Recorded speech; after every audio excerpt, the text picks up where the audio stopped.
झुग्गियां तोड़ रहे हैं दिल्ली के अंदर, झुग्गियां तोड़ रहे हैं, रोहिंग्या बांग्लादेशियों को भगा रहे हैं। नमस्कार दोस्तों, मैं आपका भाई केजरीवाल गंभीर विषय पे आया हूं आज। आज बहुत गंभीर विषय पे आया हूं। लेफ्ट साइड में दिल पे हाथ रख के टेढ़ी उंगली के साथ बहुत दिनों के बाद खून खोल रहा है मेरा। बीपी हाई कर दिया इन लोगों ने। सारी झुग्गियां तोड़ रहे हैं, सारी झुग्गियां तोड़ रहे हैं। जहां झुग्गी वही मकान बोला था इन लोगों ने, जहां झुग्गी वही मकान। अगर जहां पे झुग्गी हैं और वहां अगर मकान बनाना है तो जमीन को प्लेन करने की क्या जरूरत है, झुग्गियों के ऊपर बना दो। झुग्गियों के ऊपर भी बन सकता है। रात को 2 पैग लगाना, सस्ती वाली जो मैंने बांटी थी, आजकल अवेलेबल यहाँ नहीं हो रही है, कहीं मिल रही है, वहां जाके ले लेना। 2 पैग लगा लो सस्ते वाले, फिर आपको लगने लगेगा कि झुग्गियों को बिना तोड़े उनके ऊपर महल बनाया जा सकता है। हो सकता है, मन से चाहे तो हो सकता है, पर इनकी नीयत नहीं है साथियों, नीयत नहीं है इन लोगों की। झुग्गियां तोड़ रहे हैं, कहते हैं अवैध झुग्गियां तोड़ रहे हैं, अवैध।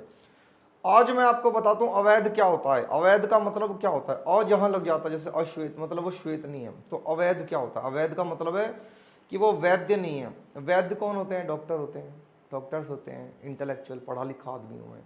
शिक्षा मंत्री को दारू मंत्री बनाया था, तो वैद्य जो होते हैं वो डॉक्टर होते हैं। क्लियर हो गया कॉन्सेप्ट।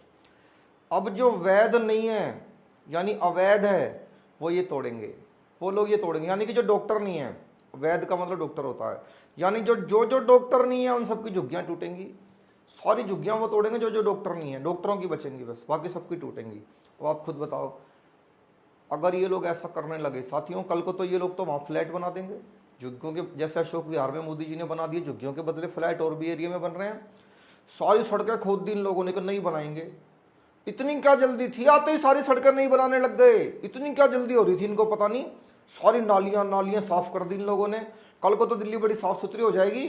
वो जो रोहिंग्या, वो जो बांग्लादेशी, वो जो छिपके रहता है, कल को आप लोग आई कार्ड मांगोगे, आधार मांगोगे, वो नए वाले फ्लैट देने के लिए, उसका वो तो पकड़ा जाएगा बेचारा। वो कहाँ से कहाँ कहाँ जाएगा वो लोग। वो सिर्फ सारी दिल्ली साफ सुथरी चमकदार हो जाएगी। तो वो रोहिंग्या, वो बांग्लादेशी, वो जो मेहनत करके अपने देश से भाग के आया है, किसी की कृपा पे नहीं आया, मेहनत करके गड्ढा खोद के भाग के आया है, वो तो पकड़ा जाएगा, वो तो पकड़ा जाएगा। अब समस्या क्या है, हमने जो 2-2 हज़ार रुपए देके इनके रोहिंग्याओं के, बांग्लादेशियों के, या जो और बाहर बाहर से आके 2-2 3-3 आई कार्ड, जिनके हमने आधार कार्ड 2-2 हज़ार रुपए लेके बनवा दिए, वो उजाड़ दोगे आप लोग तो। अवैध लोग सारे उजड़ जाएंगे। वो 2-2 हज़ार रुपये हमसे मांग रहे हैं वापस, हमसे मांग रहे हैं वापस। कितने कितने को दूंगा मैं, बहुत समस्या आ रही है। 40 लाख लोग सड़कों पे आ जाएंगे, 40 लाख लोग, मैंने कल बोला है, चुनौती देते हुए कहा है, 40 लाख लोग सड़क पे हम तो आ ही चुके हैं। हम तो आ ही चुके हैं साथियों। अब कल गोपाल राय ने बहुत जोश में कह दिया, मोदी जी आपके घर को खाली करा लेंगे, आपके घर पे कब्जा कर लेंगे, हम लोग ये कर देंगे। बहुत जोश में कहा इसने, गोपाल राय ने कहा है, इस पे जो भी धारा बनती हो, जो भी कानून बनता हो, गिरफ्तार कर लो इसको। मैंने नहीं कहा। गोपाल राय ने कहा, मैंने नहीं कहा।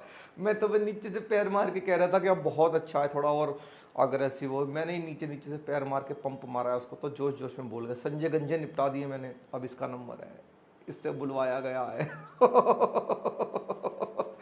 अब इसका नंबर है साथियों। मैं चुनौती देता हूं दोस्तों, मैं चुनौती देता हूं, चुनौती देता हूं रेखा गुप्ता को, चुनौती देता हूं लेफ्ट साइड में दिल पे हाथ रख के सारी दिल्ली के सामने चुनौती देता है केजरीवाल। इस कार्यकाल के अंदर नोट कर लेना साथियों, अगर मेरी बात गलत निकल जाए ना, नोट करके रख लेना। जिस किस्म की बदतमीजियां ये लोग कर रहे हैं, जिस किस्म के काम ये लोग कर रहे हैं, जिस किस्म से हम लोगों को धो रहे हैं, जिस किस्म से रोहिंग्या बांग्लादेशियों को ये लोग यहाँ से भगा रहे हैं, जिस किस्म से पूरी दिल्ली को चमकाने का, यमुना को साफ करने का ये कुत्सित कार्य कर रहे हैं, आज मैं चुनौती देके कहता हूं रेखा गुप्ता को, इस कार्यकाल के अंदर 5 साल से ज्यादा नहीं टिक सकते आप। 5 साल से ज्यादा इस कार्यकाल के अंदर नहीं टिक सकते। साथियों बहुत बुरा लगता है। अभी 2 सीटें हम लोग जीत के आए हैं, थोड़े से जोश में हैं।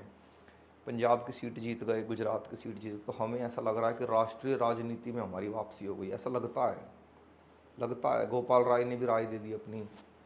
आज मैं आप सबसे कहना चाहता हूँ, इस विषय को उठाएं, इस वीडियो को ज़्यादा से ज़्यादा शेयर करें कि किस किस्म से पूरी दिल्ली को चमकाने का ये लोग प्रयास कर रहे हैं। मेरा शीश महल याद नहीं आया तुम लोगों को, मेरा शीश महल तो याद नहीं आया। तो आज शीश महल का सवाल है, अवैध रोहिंग्या बांग्लादेशियों का सवाल है साथियों। पूरी तत्परता के साथ वीडियो को शेयर करना है और इस दिल्ली को चमकने नहीं देना। अगर दिल्ली चमक गई, क्योंकि मैं दिल्ली को लंदन बनाना चाहता था, ये लोग दिल्ली को दिल्ली बनाना चाहते हैं। दिल्ली को दिल्ली नहीं बनने देना है। अगर दिल्ली दिल्ली बन गई, दिल्ली अगर चमक गई, ये तो चमक जाएंगे, हम धमक जाएंगे। तो आज इस वीडियो को ज़्यादा से ज़्यादा शेयर करके इस मुद्दे को उठाना है साथियों। बहुत बहुत धन्यवाद, नमस्कार। मैं आपका भाई हूँ, मैं आपका बेटा हूँ।